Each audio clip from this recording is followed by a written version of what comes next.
Good evening. I start this hour with an urgent appeal in relation to Labour Chancellor Rachel Reeves. Rachel, wherever you are, please come home.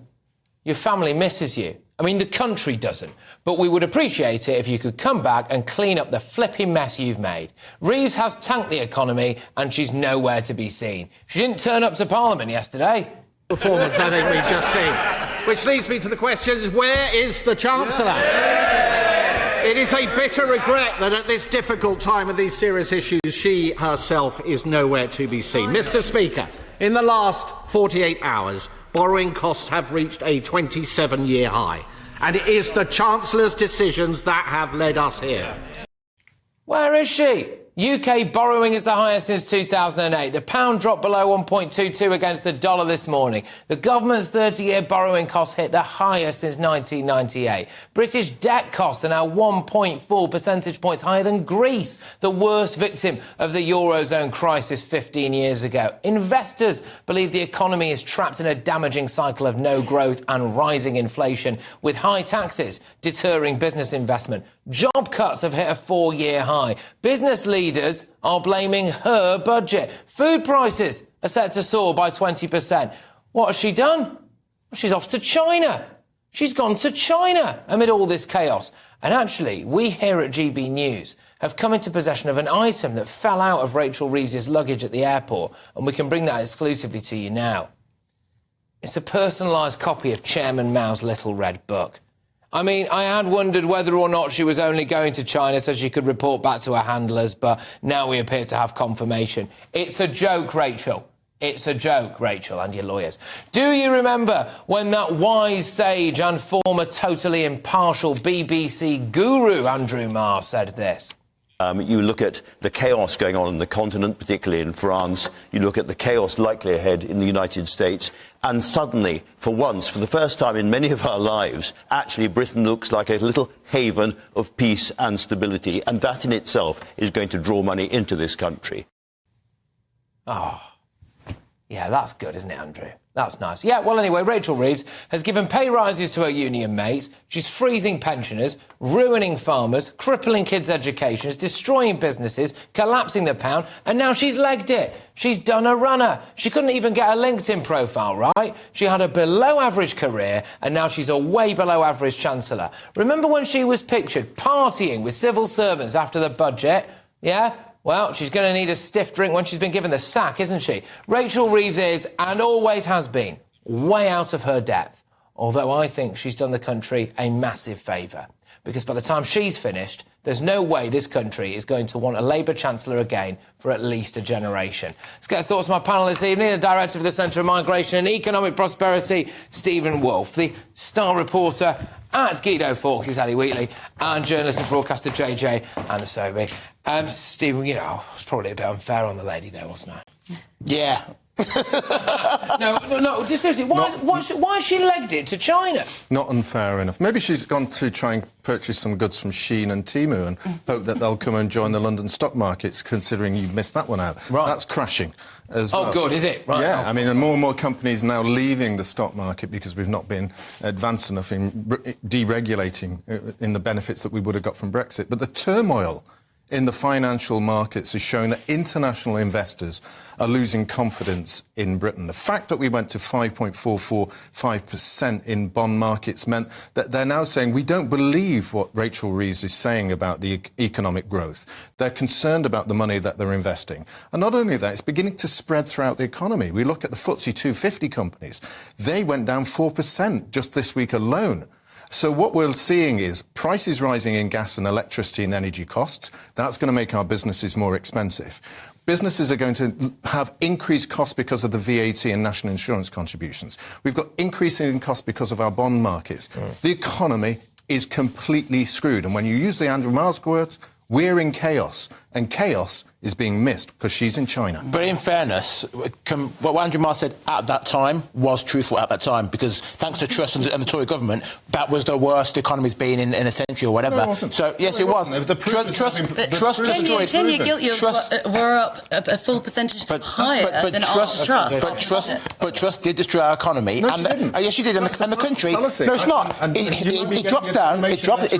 I'll get one then. It dropped down, and swiftly she was removed, and we bounced back. What Andrew Marr said at that time was correct at that time. He's not Mystic Meg, is he? He can't tell the future accurately, but I would say at the time was correct.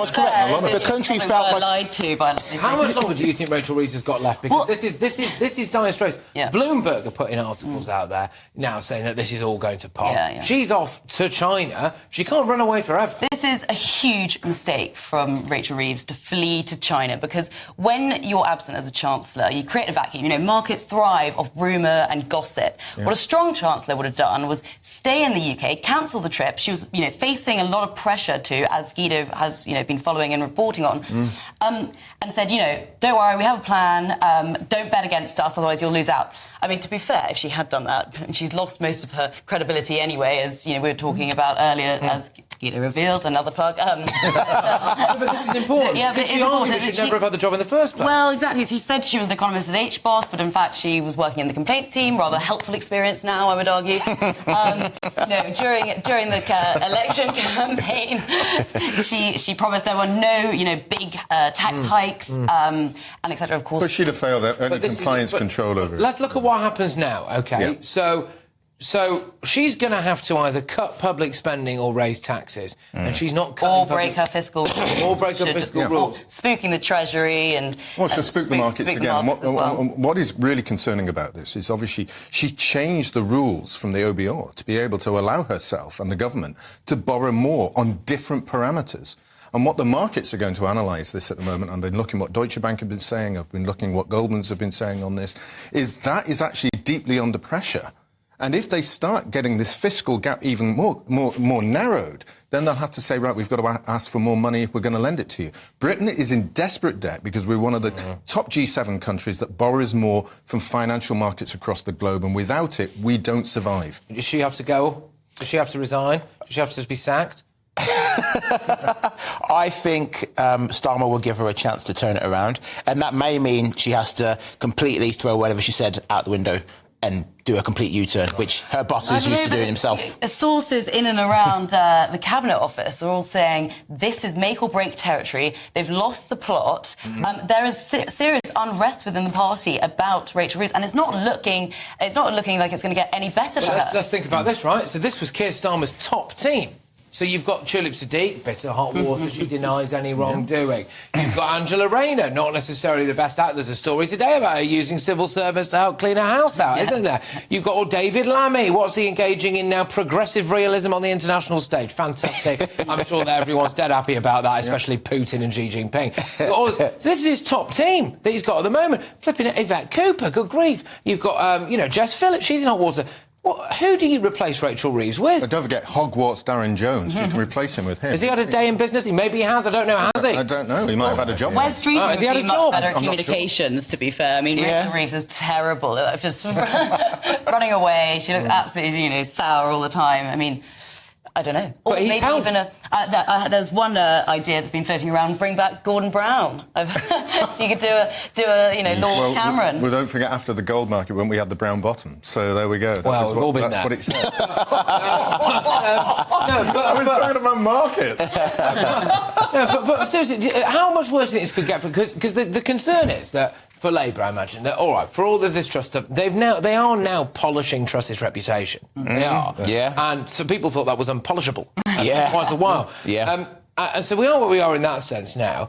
Is this something that people will look at and go, well, hang on a minute, those two people there actually haven't got a clue what they haven't got a clue what they're doing, and we need them out as quickly as possible? I think if Starmer is as ruthless as he's supposed to be, he should just get rid of Reeves, bring in a new Chancellor, and the new Chancellor says, I disagree with everything that was done previously. I'm going to give the elderly back their money so they can heat themselves, and we're going to change this, and we're going to just to please the markets, just get things stable, to try and win back some public favour. Because at the moment, even as a Labour supporter myself, taking away money from the elderly so they're going to potentially freeze to death was the point of no return for them. Yeah. They've got to fix that. And she's given whopping great big pay rises to the public sector.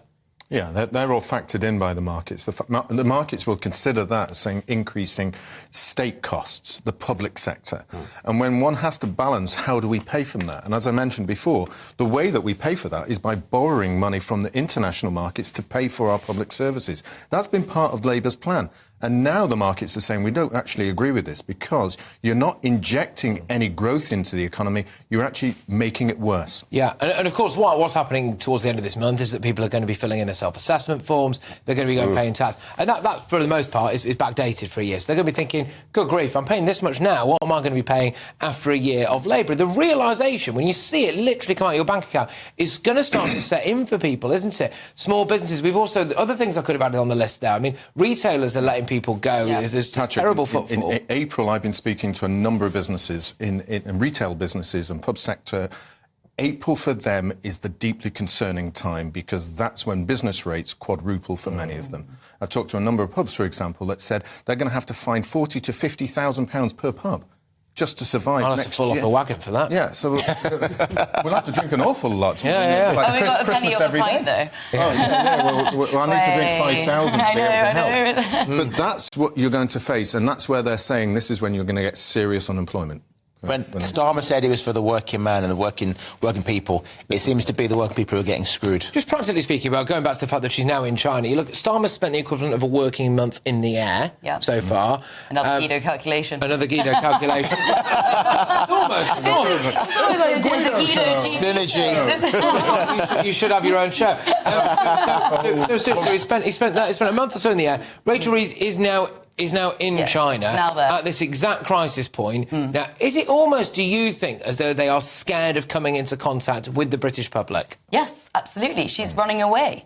I mean, she's vastly unpopular with the public. So is Starmer. I mean, there was a poll that came out the other day that just showed that Musk was more popular in Britain than Starmer was, and, you know, etc.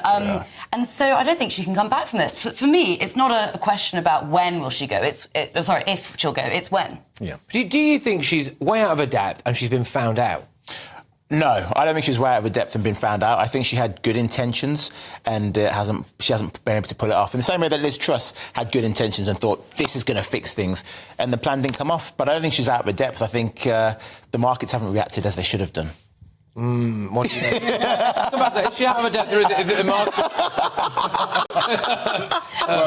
If you want to say it's the market, naughty slap their wrist, to be honest. You know, the markets that are trying to protect your pensions and the insurance businesses that are coming, they're not stupid. Yes, they are into profit-making business. Yes, they see an opportunity here of getting bonds at higher rates, but they wouldn't be able to achieve that if they didn't see that the person running our economy, making those decisions, is making huge mistakes and cannot roll back. But there needs to be a real thing. But just one thing about Rachel Reeves. She is making mistakes, but at the end of the day, the same people in the Treasury that have factored in mass immigration as being positive for this economy are all supporting her too. If she goes, so should most in the Treasury. Wow, that's you remember when they were running pre-election, Rachel Reeves was being hailed by everyone. Business leaders were meeting her and saying, she's fantastic. She passed the sniff test. Exactly. Sniff test. Exactly. Everyone said she was great. I know nothing about business and budgets, but they all said she's fantastic. This is what we need. And the Labour Party were totally reliant on her when they were in opposition. And they thought if she was a success, then the party would be a success. Obviously, we've seen. But then you've seen what they've actually put into the policies, and now they're seeing what it really means for their bottom line. And the bottom line is terrible. And we are going to see a worst scenario in our economy over there. There's no headroom. People are being squeezed now. People are being squeezed, and people feel as though they cannot, and I think they're right about this, cannot pay any more tax, and won't do when they see where that tax money is going. That's the other aspect to it. When you draw your curtains, you see Margaret Hotel at the end of your road, or you see whatever, and you've got potholes everywhere, and your bins are only being collected once a month, and all of this. So you think, why the heck am I paying this amount of tax? But Patrick, can't get a GP's appointment. Patrick, where can people get money from now, though?